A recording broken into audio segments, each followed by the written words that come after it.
Saudara-saudara, hari ini kita kali kedua berkhotbah tentang hukum yang ketujuh.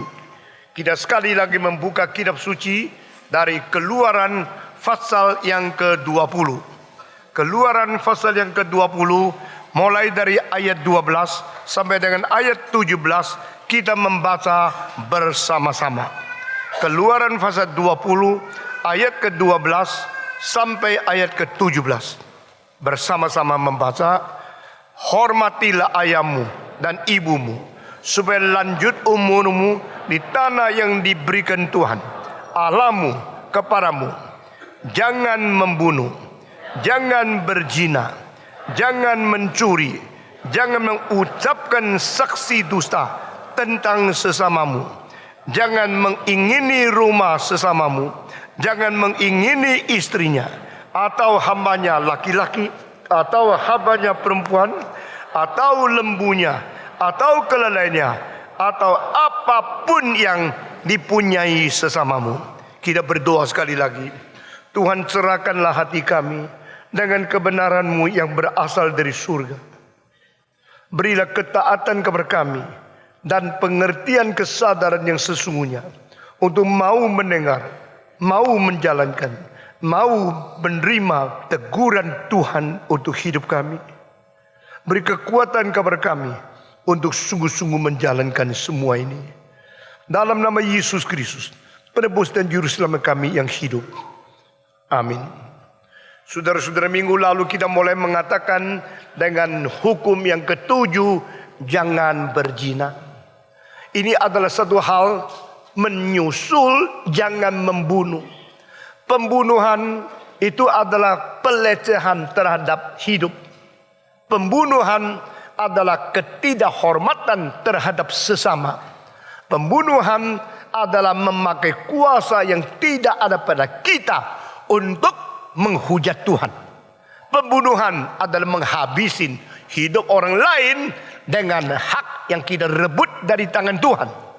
Maka Tuhan berkata, jangan membunuh. Karena barang siapa yang mengalirkan darah manusia, darah dia juga harus dialirkan. Allah tidak akan membiarkan manusia melakukan pembunuhan dan tidak memberikan hukuman kepada dia. Selanjutnya daripada itu adalah hukum seterusnya, jangan berzina. Sedikit kurang daripada pembunuhan. Perzinahan itu adalah melecehkan hidup. Perzinahan itu adalah menghina ciptaan Tuhan, khususnya diri kita, lalu melampiaskan nafsu untuk merusak sesuatu kesucian yang penting. Minggu lalu kita mengatakan kesucian adalah satu zat daripada ilahi, substansi di mana Tuhan disebut sebagai Tuhan. Dan ini tidak mungkin ditiru, tidak mungkin dipalsukan, tidak mungkin diimitasi oleh siapa. Karena kesucian itu adalah satu substansi dari Tuhan sendiri. Itu sebarang siapa yang mau hidup sesuai dengan kehendak Tuhan, yang mau hidup taat kepada perintah Tuhan, yang hidup memiripi Sang Pencipta yaitu Tuhannya, dia harus hidup suci. Hidup yang suci sangat berkait dengan seks. Itu sebab di dalam Alkitab Allah begitu memandang tinggi kesucian daripada seks. Nah, ini menjadi satu ciri khas agama Kristen yang murni, agama Kristen yang benar-benar, agama Kristen yang suci adalah agama Kristen yang benar. Agama Kristen yang tidak mementingkan kesucian itu selalu adalah agama Kristen yang palsu. Saudara-saudara, kesejatian dari iman Kristen adalah kesejatian yang menghargai kesucian di dalam seks. Saudara-saudara, karena seks mempunyai sesuatu kekuatan dan sesuatu tempat yang penting dalam pembentukan masyarakat. Tanpa hubungan seks tidak mungkin melahirkan hidup yang baru. Tanpa adanya seks tidak mungkin melangsungkan, melestarikan hidup daripada seluruh manusia. Itu sebab keluarga menjadi unit dasar, keluarga menjadi unit paling fundamental. Jikalau keluarga tidak dihargai, masyarakat itu akan hancur. Jikalau seks boleh diselewengkan sembarangan, manusia seperti binatang.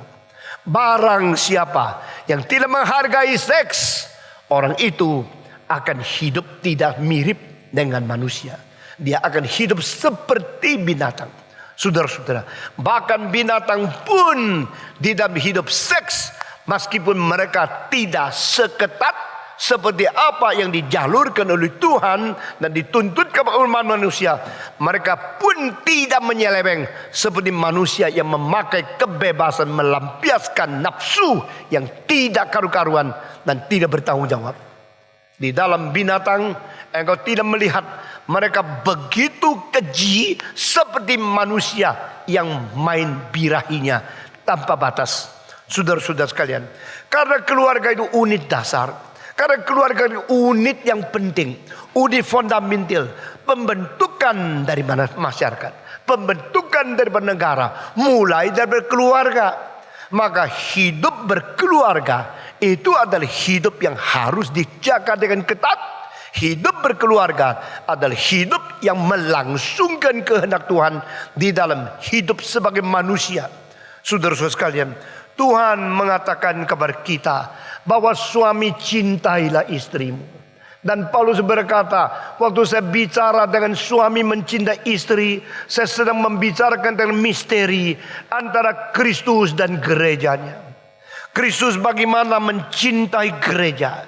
Dia datang dari surga mencari orang yang sudah menyeleweng, mencari orang yang sudah jauh dari Tuhan, yang sudah berontak, sudah khianat, untuk membawa dia kembali menjadi milik Tuhan dan mati bagi kaum umatnya, mati menebus mereka kembali menjadi miliknya, lalu dijadikan mempelai perempuan.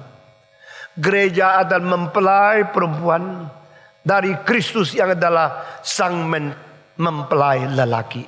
Di dalam hubungan ini, cinta kasih yang suci telah mempersatukan. Itu sebab cinta kasih antara suami dan istri, hubungan antara keluarga, antara seorang pria dan seorang wanita, melalui janji, melalui menjalankan, mematuhi apa yang dijanjikan sesuai perintah Tuhan, itu dinyatakan melalui cinta kasih Kristus kepada gerejanya. Saudara-saudara, gereja tadinya adalah orang-orang berdosa, orang-orang yang melawan Tuhan, orang-orang yang mengkhianati kebenaran, orang-orang yang sudah merobek-robek janji Tuhan dengan manusia. Mereka ada anak-anak terhilang, satu persatu dibawa kembali oleh cinta kasih, satu persatu digerakkan oleh bertobat, satu-satu dipimpin untuk menyebut Yesus sebagai Tuhan. Dan kaum-kaum yang ditebus, orang-orang yang sudah dikuduskan oleh Tuhan itu dikumpulkan menjadi satu assembly. Dan ini adalah assembly of God. Ini adalah kaum yang dikumpulkan bagi Tuhan Allah. Ini yang diasingkan dari orang berdosa menjadi milik Sang Pencipta, menjadi milik di dalam arti yang kedua. Milik arti pertama, kita dimiliki Tuhan memang karena kita dicipta. Kedua, kita dimiliki Tuhan karena kita ditebus. Dunia dan seluruh yang ada di dalamnya itu milik Tuhan. Ini adalah Mazmur 24 ayat 1. Kalau semua milik Tuhan, apa bedanya kita milik Tuhan sebagai orang Kristen? Kita milik Tuhan, kita orang Kristen dimiliki Tuhan. Karena pemilikan ini ada dua aspek. Pertama, kita dimiliki Tuhan karena Dia mencipta kita. Kedua, kita dimiliki Tuhan karena Dia menebus kita. Dan penebusan ini mengkorbankan anak Allah pribadi yang kedua dari Allah Tritunggal, yang harus turun dari surga, harus jelma menjadi manusia, melalui proses inkarnasi, menjadi seorang bayi, dibesarkan di Nazaret. Akhirnya Dia harus mati di atas kayu salib dengan mencurahkan darah, dengan menyerahkan nyawanya. Dia menjadi tebusan bagi kita. Cinta kasih semacam demikian ini menuntut kita taat kepada Dia. Dan ini disebut orang suci. orang suci dikuduskan, diasingkan bagi Tuhan untuk hidup hanya menghadap Tuhan. Hidup hanya untuk memuliakan Tuhan. Paulus berkata, aku telah menjodohkan engkau seperti seorang menjodohkan seorang gadis yang suci kepada suami. Jadi yang kujodohkan, ku harap engkau memelihara kesucianmu, simplicity and your love. Only one direction. Only to one person, Jesus Christ. Saudara-saudara, di dalam hal cinta, kita melihat ada 3 hal yang tidak mungkin tidak kait satu dengan lain. Pertama, cinta yang sejati adalah cinta yang jujur, murni, dan tidak ada bohong di dalamnya. Cinta sama kemurnian motivasi, ini tidak pisahkan. Seorang mengatakan aku cinta kamu, tapi dia main-main, dia mengkelabui, dia menipu. Cinta itu tidak beres. Saudara-saudara, cinta yang sejati adalah cinta yang murni motivasi dan cinta yang jujur di dalam hati sanubarinya. Ini ujian yang pertama. Jikalau cinta yang tidak murni boleh menipu orang-orang, maka cinta itu pada satu hari akan terbongkar, bukan cinta yang sesungguhnya. The true love is the genuine and honest love. Cinta yang sesungguhnya adalah cinta yang sejujurnya. Ini pertama. Kedua, cinta yang sesungguhnya adalah cinta yang rela memelihara kesucian demi yang dicintai. Jika engkau sungguh-sungguh mencintai seseorang, engkau tidak akan sembarang mencemarkan diri lalu memberikan yang najis kepada yang kau cintai. Cinta yang sesungguhnya adalah cinta yang suci. Cinta yang sesungguhnya adalah cinta yang rela setiap memelihara kesucian itu demi menyenangkan yang dicintai itu. Dan saudara-saudara, ketiga, cinta yang benar adalah cinta yang hanya kepada satu sasaran, satu objek saja. Tak ada kemungkinan manusia dalam waktu yang sama mencintai 2 sasaran, mencintai 2 orang. Itu tidak benar. Tak mungkin engkau mempunyai cinta yang sama derajat pada saat yang sama kepada 2 orang. Nah, ini tidak dimengerti oleh manusia. Ini tidak dimengerti oleh psikologi. Mengapakah kalau orang betul-betul mencintai satu orang, dia tidak mungkin pada saat yang sama mencintai orang kedua dengan derajat yang sama, dengan cinta seperti dia mencintai yang satu ini. Kenapa? Tidak ada orang bisa jawab. Jawaban hanya di Alkitab. Karena Allah mencipta manusia menurut peta teladan Tuhan Allah. Sehingga Allah mengatakan, "Hear ye Israel." Dengarlah Israel, Allahmu adalah Allah yang esa. Itu sebab dengan segenap hatimu, seluruh pikiranmu, sekuat tenagamu, dan sebulat sifatmu mencintai dia.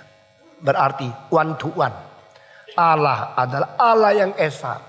Allah menciptakan engkau dengan mempunyai kemungkinan berpotensi kasih. Dan kasih itu menuju kepada Tuhan Allah. Karena Allah hanya satu. Engkau tidak bisa mencintai yang kedua. Nah, ini di dalam peta teladan yang diterapkan ke dalam hidup kasih, hidup seks, hidup berkeluarga sama. There's no way for you to love the 2 person at the same level at the same time. That is impossible. Karena di sini ada unsur kasih sama sejati, kasih sama rela kekal memelihara, kasih sama hanya satu objek. Ini membuktikan dengan demikian manusia mungkin melestarikan hidup keluarga yang sesuai kehendak Tuhan. Saudara-saudara sekalian, psikologis dan sosiologis, 2 bidang ini telah membuktikan satu hal, yaitu hidup yang paling baik dalam pernikahan, yaitu adalah monogami, bukan poligami. Tidak ada masyarakat poligami yang bisa memberikan bahagia lebih besar dari masyarakat yang memelihara sistem monogami. Monogami berarti seorang pria menikah dengan seorang wanita dan saling setia menjaga cinta yang murni untuk seumur hidup. Dan dengan sistem semacam ini, masyarakat terjamin, kesehatan manusia terjamin, kebahagiaan jiwa dua orang terjamin, dan keluarga akan terjamin di dalam real yang benar. Saudara-saudara sekalian, jikalau seorang pria bercabang-cabang hati, mencintai ini, mencintai itu, cintanya pasti tidak murni. Jikalau seorang wanita sudah menikah dengan satu, masih mencintai ini itu lagi, cintanya tidak murni. Saya tidak berarti kita seperti malaikat. Saya tidak berarti kita bisa betul-betul memelihara cinta dengan kekuatan kita sendiri seumur hidup. Tidak ada pemikiran-pemikiran yang menyeleweng. Saudara-saudara, kita harus jujur. Sulit sekali seorang menikah dengan seorang lalu setia seumur hidup, sama sekali tidak ada pikiran penyelewengan. Karena manusia adalah orang berdosa. Itu sebab penggodaan, pencobaan itu ada. Justru karena kelemahan itu, justru karena penggodaan itu mungkin ada, maka kita perlu janji. Janji yang suci di hadapan Tuhan. Di dalam seremoni pernikahan, aku berjanji mencintai engkau dengan setia sampai akhir. Tidak peduli kaya miskin, tidak peduli lancar atau tidak lancar, tidak peduli engkau sakit atau sehat. Saya akan terus memelihara engkau sampai ajal daripada hidup. Ini janji untuk apa? Untuk mengingatkan kita bahwa kita tidak boleh sembarangan. Ini janji mengingatkan kita bahwa kita harus bertanggung jawab. Ini janji mengingatkan kita menikah di hadapan Tuhan dan harus bertanggung jawab kepada Tuhan. Saudara-saudara sekalian, di sini kita melihat ketiga hal ini: kesucian, kekekalan, dan kesatuan yang hanya satu arah. Ini menjadi ciri khas kebahagiaan hidup seks di dalam pembentukan keluarga, di dalam hidup manusia. Saudara-saudara sekalian, negara-negara yang tidak menjamin ini atau dengan konstitusi yang melanggar ini adalah negara yang biadab. Negara-negara yang menjunjung tinggi kebudayaan, yang mementingkan moralitas, adalah negara-negara yang membuat konstitusi dengan sistem monogami. Saudara-saudara, tidak ada terkecuali. Jikalau ada agama yang mengizinkan manusia boleh menikah lebih dari satu, maka negara itu waktu didirikan sebagai negara, mereka pun tidak berani sembarangan mencantumkan itu ke dalam konstitusi mereka. Negara Indonesia terbentuk oleh lebih daripada agama yang banyak sekali. Tapi negara Indonesia adalah satu negara yang tetap harus junjung tinggi monogami, bukan poligami. Allah mencipta seorang laki-laki namanya Adam.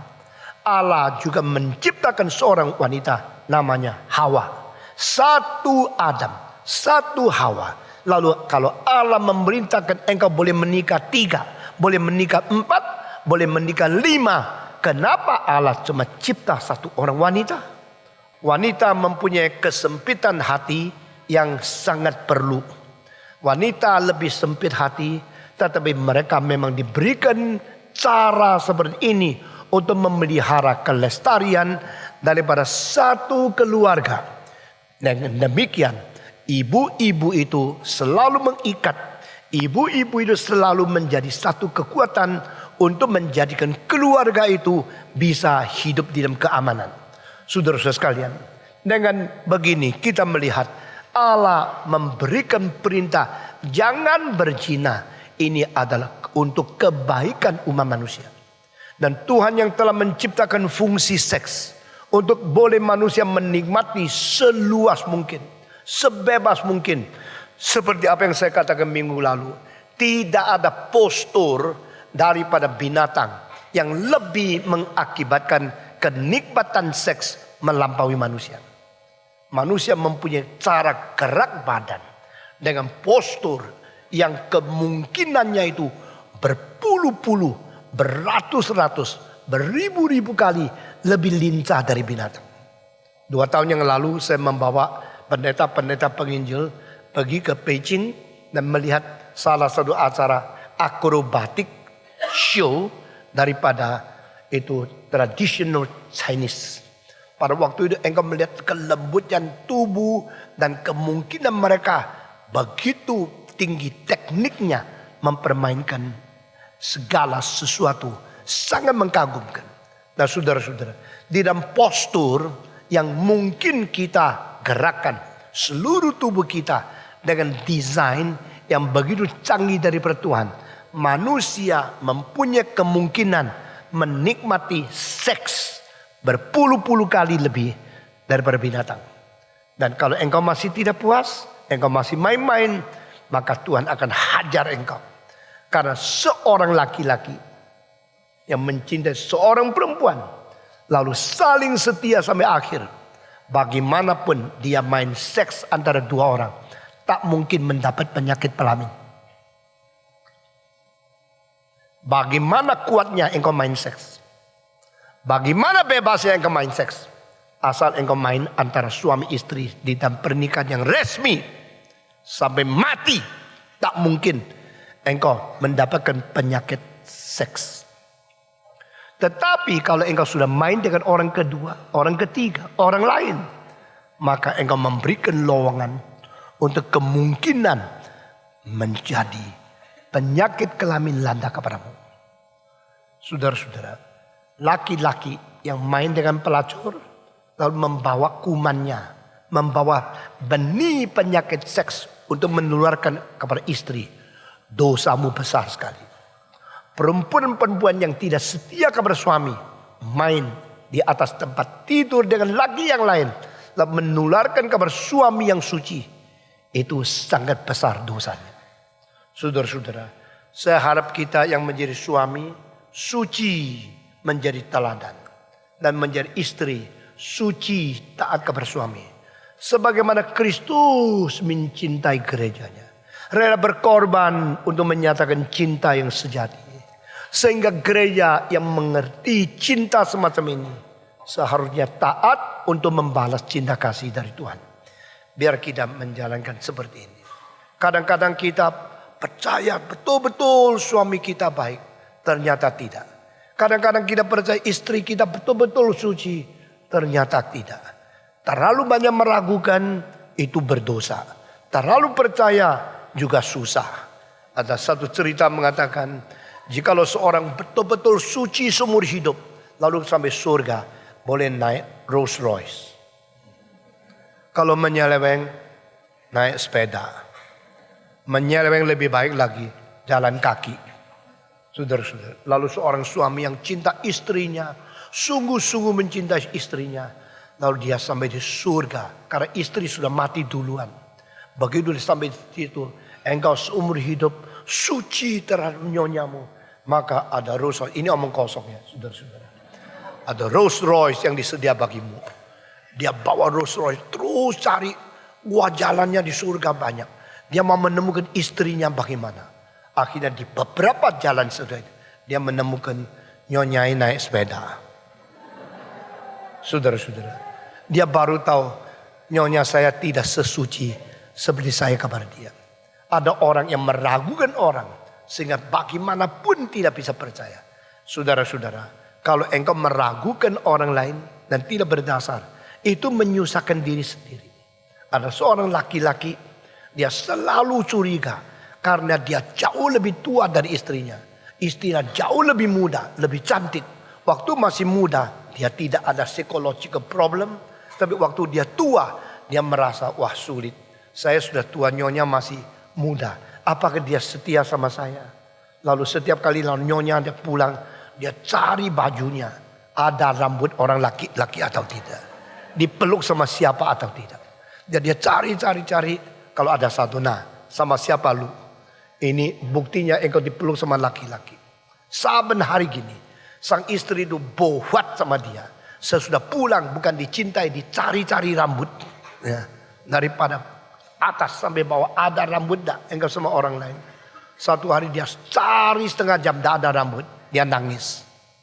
Saya baru tahu, sama yang gundul pun kamu mau. Kenapa? Karena sudah curiga. Kalau sudah curiga, terus curiga. Itu tidak benar.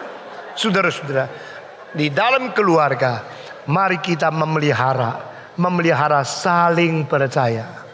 Suami istri yang saling percaya, itu sangat bahagia. Betulkah engkau mau dipercayai? Kalau betul saya tanya, patutkah engkau dipercayai? Banyak orang mau dihormati ya. Kalau orang tidak dihormati tidak enak. Tapi orang yang mau dihormati, tanya sendiri. Engkau patut dihormati atau tidak? If you are worth it to be respect, people will give you respect. If you are not worth it, do not request other to respect you. Ini satu dalil. Mari kita belajar menjadi suami jangan menipu istri. Yang menjadi istri jangan mengkelabui suami. Dengan sungguh-sungguh, jujur, segala sesuatu transparan. Sebagai suami istri yang sama-sama mencintai, belajar saling menghormati.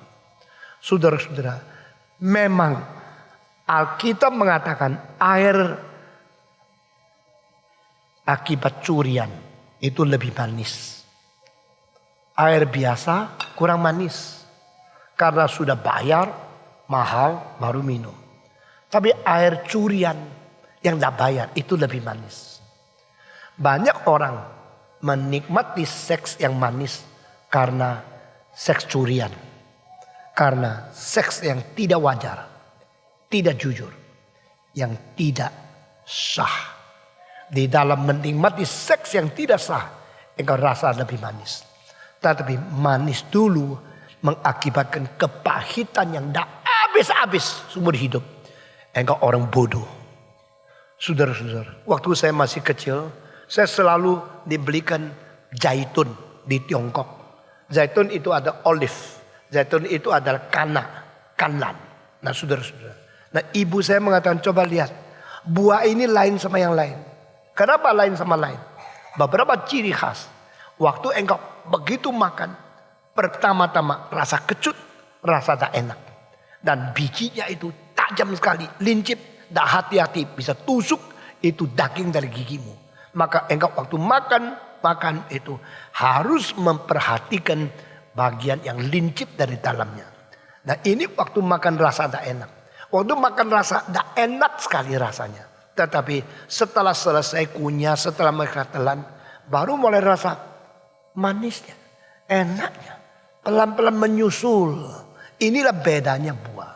Saudara-saudara, Alkitab mengatakan, biar istrimu seperti pohon anggur. Biar anak-anakmu seperti tunas zaitun. Nah ini Alkitab. Istri seperti pohon anggur. Apa artinya? Yang menjadi nyonya jangan suka galak-galak. Laki-laki paling datang lihat nyonyanya galak-galak. Bagaimana cantik pun dipotong 80% karena galaknya. Saudara-saudara.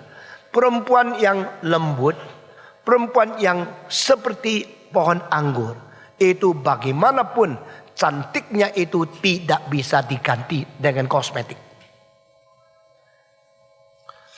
Banyak laki-laki tidak bisa tahan melihat perempuan yang meledak seperti gunung meletus. Saudara-saudara. Buat apa? Maka perempuan mempunyai keindahan yang membuat pria itu tidak tahan. Saudara-saudara. Karena apa? Karena banyak laki tidak bisa menerima yang keras. Bisa menerima yang lembut. Keras-keras. Langsung dua orang terbentur. Tidak ada gunanya. Biar istrimu seperti pohon anggur. Pohon anggur itu adalah melukiskan wanita yang baik. Dan pohon anggur itu juga menjadi simbol Yesus di dalam dunia. Akulah pohon anggur yang sejati. Bapakku pembelanya. Kenapa pakai pohon anggur? Yesus kenapa tidak pakai akulah pohon cembara yang geli. Akulah pohon ara yang subur. Akulah pohon yang tinggi. Dia bilang akulah pokok anggur. Karena apa? Dia lembut dan dia taat kepada Bapa. Sebagaimana Kristus taat kepada Bapa. Sebagaimana gereja taat kepada Kristus. Bagaimana seharusnya wanita taat kepada suami karena kelembutan. Bukan kelembutan karena kompromi. Kelembutan karena cinta kasih. Bukan kelembutan karena menjual diri dan kebenaran. Kelembutan karena mau meraih jiwa seorang pria yang lebih cinta kepada dia. Makin engkau taat kepada suamimu, suamimu makin mencintai engkau.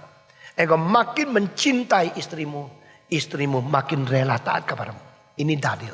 Karena sang pencipta mengetahui yang dicipta laki-laki memerlukan wibawa, gengsi daripada otoritas. Yang dicipta sang wanita memerlukan perlindungan dan kasih yang lembut. Suami yang mengetahui bagaimana dengan lembut mengasihi istrinya akan mendapatkan hati istrinya dan sungguh-sungguh mau mengasihi suami dengan taat. Tetapi suami kalau dihargai wibawanya oleh istri yang berbijaksana, maka suami itu akan sangat mengasihi dan berucap syukur kepada istri yang mengerti jiwanya. Nah, saudara-saudara sekalian, dan demikian anakmu akan seperti tunas zaitun. Zaitun itu di luar lembut, di dalam keras. Zaitun itu dagingnya bisa digigit, tetapi bijinya tidak bisa. Artinya apa? Harus bertulang keras di dalam, harus berkelembutan di luar. Nah, ini adalah psikologi dan teknik hubungan antara manusia dengan manusia yang sangat-sangat tinggi dan tidak gampang. Manusia dan binatang bedanya apa? Manusia khususnya dengan kepiting bedanya apa? Kepiting tulang di luar, daging di dalam.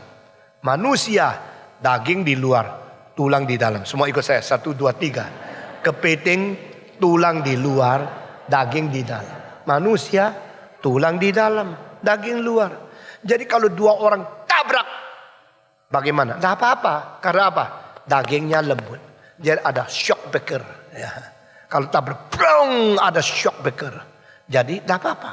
Tetapi kepiting kalau tabrak kepiting, semua pecah. Ya. Jadi saudara kalau kelihatan kepiting, jangan jabat tangan sama dia. Semua 1, 2, 3. Kalau kelihatan kepiting, jangan jabat tangan sama dia. Kita adalah manusia. Keras di dalam. Itu prinsip. Lembut di luar. Itu persahabatan. To have a relevancy. To have a relationship with others. You should be friendly. But as a Christian, you should have your own principle of faith. Which is not compromised to others. Saudara-saudara. Maka peribahasa Tionghoa mengatakan, 立场坚定，态度柔和 with very soft attitude, very strong principle. Berpendirian yang tegas, yang keras, yang kaku, tapi bersikap yang lembut, sopan, dan penuh dengan pengertian dengan orang lain. Ini penting sekali. Saudara-saudara, zaitun itu permulaan adalah kecut, sepet, tidak enak. Tapi lambat laun keluar manisnya, enaknya. Hidup dan teknik hidup yang bahagia sama. Nyonya saya paling sedikit 1 minggu berapa kali bilang sama anak-anaknya. Sian ku hou lo. Sian ku hou lo. Susah dulu, bahagia belakangan. Susah dulu, senang belakangan. Keluarga manusia begitu. Saudara-saudara. Sekarang mengapa banyak perceraian? Bukankah perceraian itu justru banyak terjadi di dalam zaman orang bebas mencintai, bebas memilih pacar, dan bebas nikah. Negara yang lebih banyak bebas pernikahan justru menghasilkan lebih banyak perceraian. Yang paling bebas, paling banyak perceraian. Saudara tahu tidak, sejak tahun 1965 bagian California dan bagian Florida, dua bagian yang paling enak hidupnya, cuacanya, hidupnya paling enak di Amerika, adalah dua-duanya paling banyak perceraian. Saudara-saudara, di California perceraian lebih 100%. Di Florida perceraian lebih 100% mulai tahun 65. Kenapa bisa lebih 100%? Kalau semua ceraikan paling banyak 100%. Kok bisa lebih 100%? Karena nikahnya lebih 2 kali, 3 kali. Maka perceraian lebih banyak daripada orang. Lebih banyak dari orang yang ada. Itu namanya lebih 100%. Kenapa? Karena terlalu bebas. Seorang bernama Kinsey, Dr. Kinsey yang menulis buku tentang Revolution of the Sex di Amerika.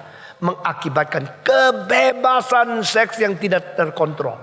Mengakibatkan kira-kira tahun 68, 85% anak perempuan kehilangan keperawanannya sebelum kelas 2 SMA.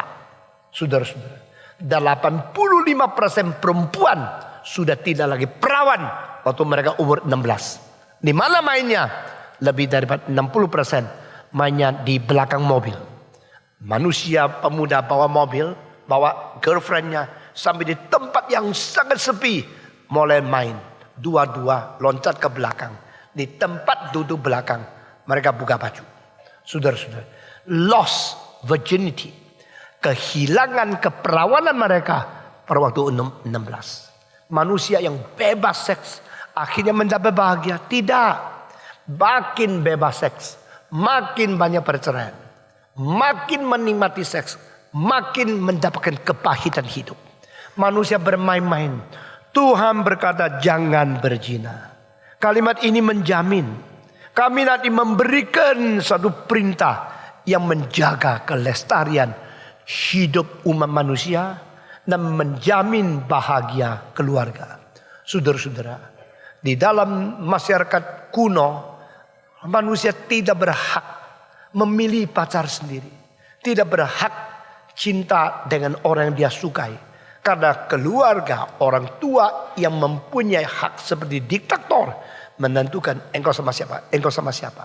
Akhirnya engkau hanya bisa nangis, engkau hanya bisa masuk ke dalam keluarga melalui paksaan yang pahit sekali. Ibu saya umur 16 sudah dijodohkan, belum umur 17 sudah nikah. Dia baru pulang dari sekolah menengah. Sampai di rumah ada 3 tamu. Lalu dia masuk rumah. Begitu sampai masuk di kamarnya, kakak perempuan mengatakan, antara 3 itu satu suamimu. Hah? Dia kaget. Saya baru umur 16. Suami apa? Apa-apa ini? Dia mulai, mereka jangan nangis, jangan teriak. Perintah papa mama, you harus ikut. Salah satu. Dia bilang, aku datang. Yang datang itu semua orang tua kok. Saya masa dinikahkan sama orang tua. Benar. Mama saya umur sampai 17 menikah sama papa saya umur 39. Beda 22 tahun. Karena papa saya sudah meninggal istrinya. Maka menikah lagi. Dapat seorang gadis umur 16. Ya. Dan mama saya dari lubang pintu lihat. Yang mana ya? Karena 3 orang itu ada yang 50 lebih, ada yang 40 lebih, ada yang hampir 40.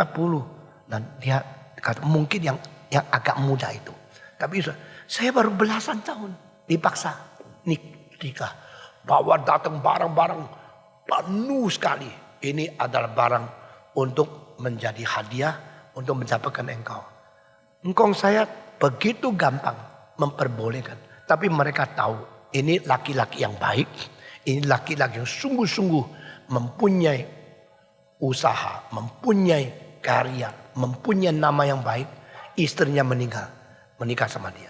Paksa nangis. Dia dengan air mata mencuci muka saben hari. Karena tidak boleh sekolah lagi. Harus nikah. Dipaksa. Pahit. Tapi saudara-saudara. Setelah nikah. Belajar. Papa saya orang pinter, bisa 10 bahasa. Papa saya adalah general manager daripada satu company terbesar di Asia. Standingan dengan Kian Guan, Kue Hotong. Jadi waktu itu ada 2. Satu adalah Kian Guan, satu Kue Hotong. Dua company ini bersaing menjadi raja gula seluruh Asia. Dan 1 tahun labanya waktu 80 tahun yang lalu kira-kira 65 sampai 80 juta dolar Amerika. 1 tahun. Waktu itu 80 tahun yang lalu. Dan general manajernya papa saya diundang dari Tiongkok. Dan dia diberi julukan doktor perdagangan.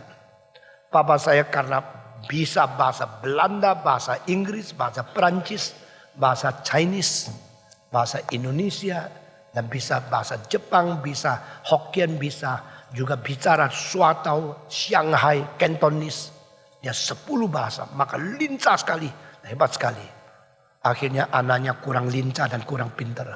Saya hanya bisa khotbah dalam 4 macam saja. Anak saya lebih kurang lagi. Ini namanya itai puru itai. Makin turun makin goblok. Saudara-saudara. Nah itulah. Mana saya, oh iya kalau ini yang mau engkau silakan. Ini orang pintar, orang hebat. Nikah sama dia. Nggak mau, saya masih muda. Nggak bisa, paksa. Tetapi akhirnya bagaimana? Melahirkan Stephen Tong lumayan dong.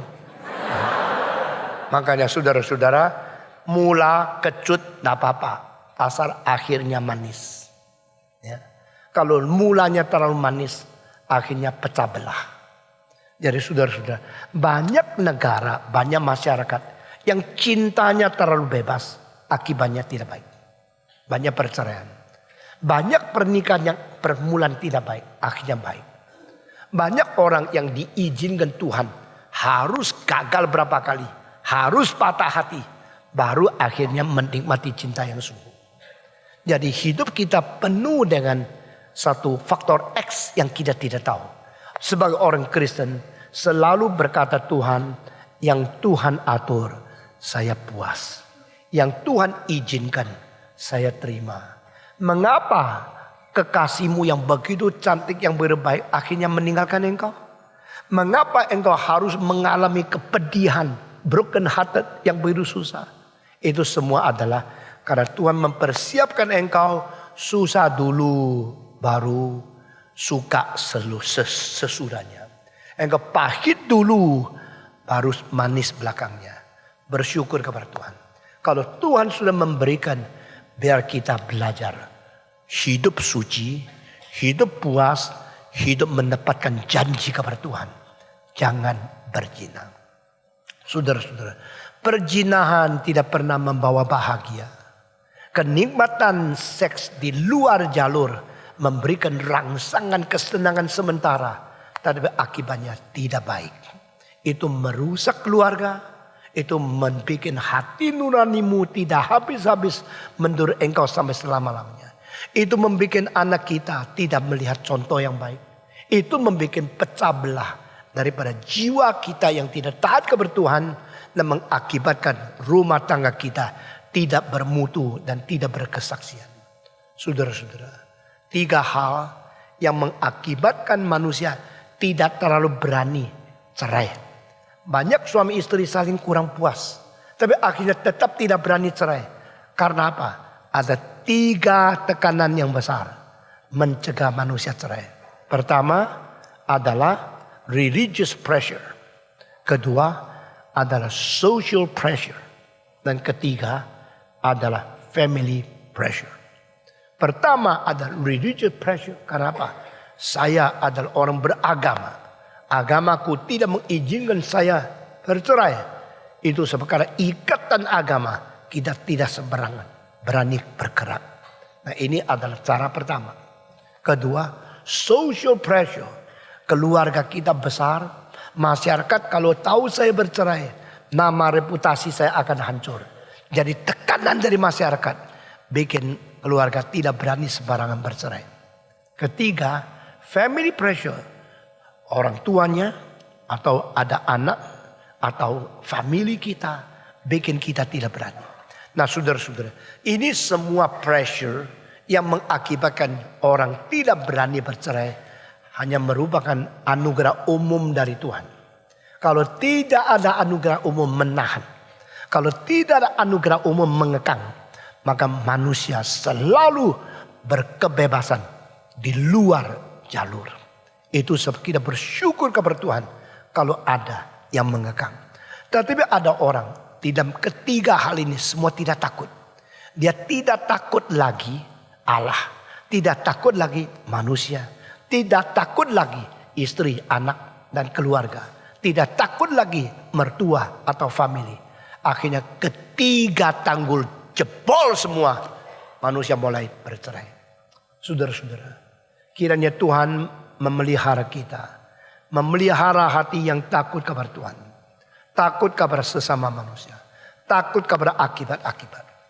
John Dewey adalah seorang filosof yang penting di dalam arus pragmatisme filsafat Amerika. John Dewey, William James, dan Charles Peirce.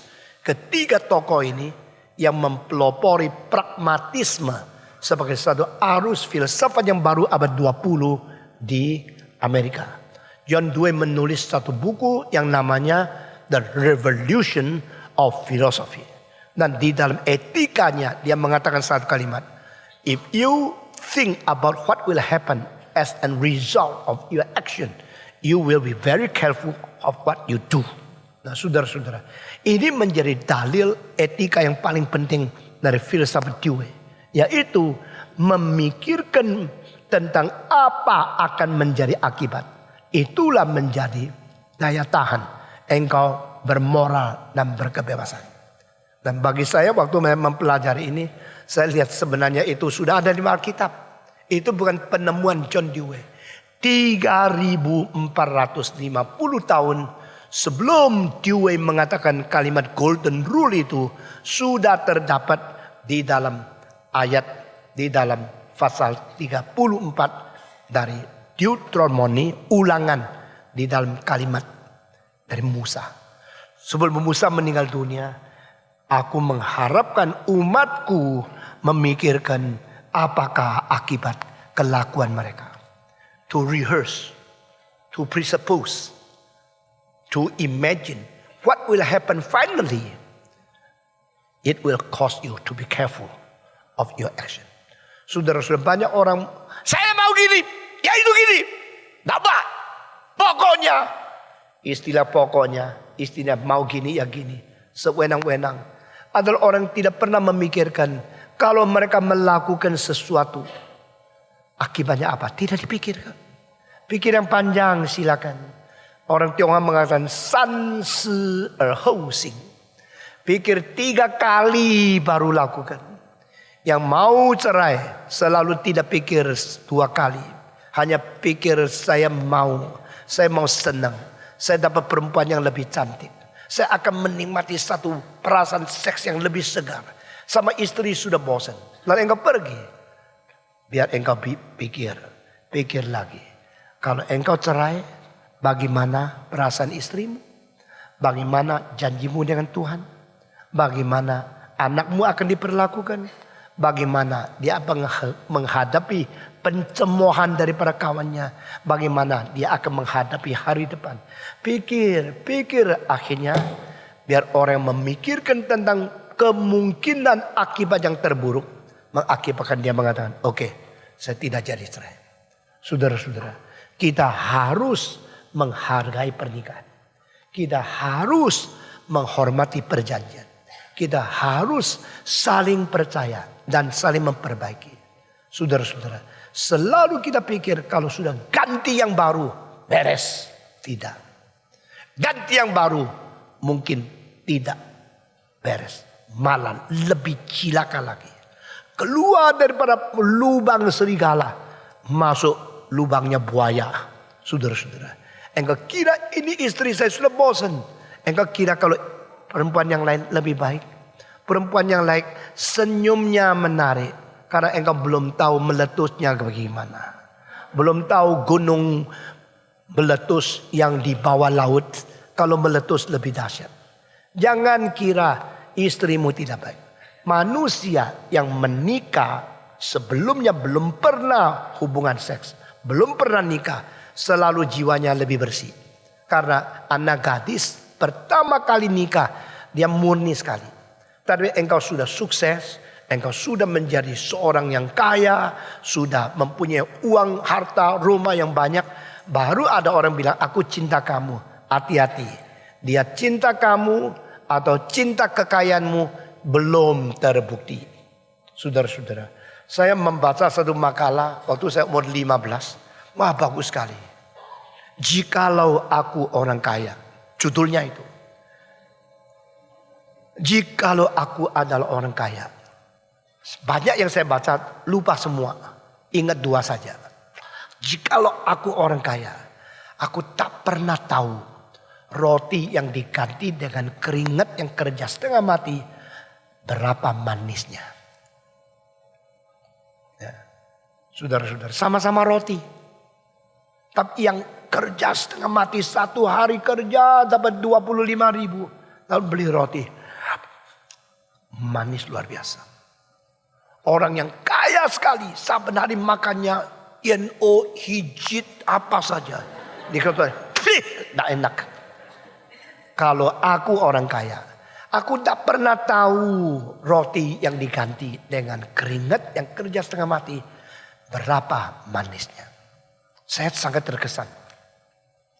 Lalu kalimat yang lain. Jikalau aku orang kaya, aku tak pernah tahu nyonyaku itu nikah sama saya. Karena nikah sama saya. Atau nikah karena menginginkan kekayaan saya. Aku tak pernah tahu. Jadi keadaan tak pernah tahu itu penasaran. Jadi engkau hidup dalam keadaan bagaimana? You never know.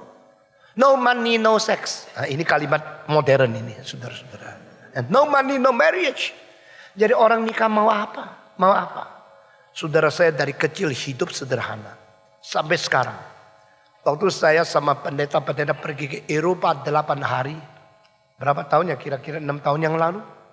Kita makan apa? Saya bilang ikut saya ya. You tidak boleh macam-macam. Untuk menghemat waktu bisa lihat lebih banyak. Tidak masuk restoran. Paling banyak 1 hari 1 kali. Lalu yang lain apa? Makan roti sama Coca-Cola. Sudah. Jadi 8 hari itu kelihatan 7-Eleven. Beli Coca-Cola. Roti panjang celup. Makan. Sudah selesai. Naik lagi tren. Lihat lagi. Saben hari. Itu pendeta-pendeta saya siksa. Saya aniaya. Nah, akhirnya mereka puji Tuhan. Masa 8 hari. Termasuk tiket. Termasuk hotel. Termasuk semua tempat main. Termasuk beli karcis. Dan untuk masuk ke dalam semua tempat. Sampai pulang. Satu orang cuma bayar $1.200. Mujizat di dunia itu. Ya. Nah, kedua kali bawa mereka ke Beijing, Shanghai. Sudah lebih enak, masih ada beberapa. Karena yang ikut beberapa pedagang. Lain kali pedagang jangan saya ikut. Supaya kita boleh terus makan roti sama Coca-Cola saja. Tapi akhirnya juga tidak ada yang mencret. Tidak ada yang masuk rumah sakit. Mungkin pulang kurus sedikit. Begitu pulang langsung serbu sebanyak mungkin. Untuk kembalikan tubuh yang sehat. Begitu aja. Karena pernah susah. Pernah hidup sederhana. Akhirnya no complain. Ya. Nah mereka yang tidak tahan. Ya sudah. Jangan jadi rekan saya. Ya. Kalau pendetamu sendiri begini. Lu mau apa? Kalau pemimpin sendiri berkorban. Lu mau apa? Saudara-saudara. Ya begitulah. Jadi saudara-saudara. Kalau engkau terlalu kaya. Tidak tahu cintamu itu apa. Keluargamu apa. Saya bukan menyinggung orang kaya ya. Memang orang kaya di sini paling takut saya singgung. Saya tahu itu. Di dalam perkataan saya, tidak ampun, tidak peduli kamu raja atau kamu semut. Di hadapan Tuhan kita membicarakan kebenaran. Pokoknya ingat, Tuhan mau kita hidup suci. Keluarga itu penting sekali. Unsur untuk bikin kita cerai-berai banyak. Penggodaan yang bikin kita cerai itu mungkin banyak. Tapi sebagai orang yang takut kepada Tuhan, ingat, jangan berzina. Jangan berzina. Hari ini saya sampai di sini dulu. Tuhan memberkati kita masing-masing. Mari kita berdoa. Bapa di dalam surga, kami berterima kasih perintah-Mu, firman-Mu, ajaran daripadamu, semua menjadi berkat bagi kami. Dan kami berterima kasih kiranya tangan-Mu memimpin kami, firman-Mu negur kami, dan cahaya-Mu menerangi kami, dan Roh-Mu memimpin perjalanan kami. Dengar doa kami Tuhan. Dalam nama Yesus Kristus, Juru Selamat kami yang hidup, kami berdoa. Amin.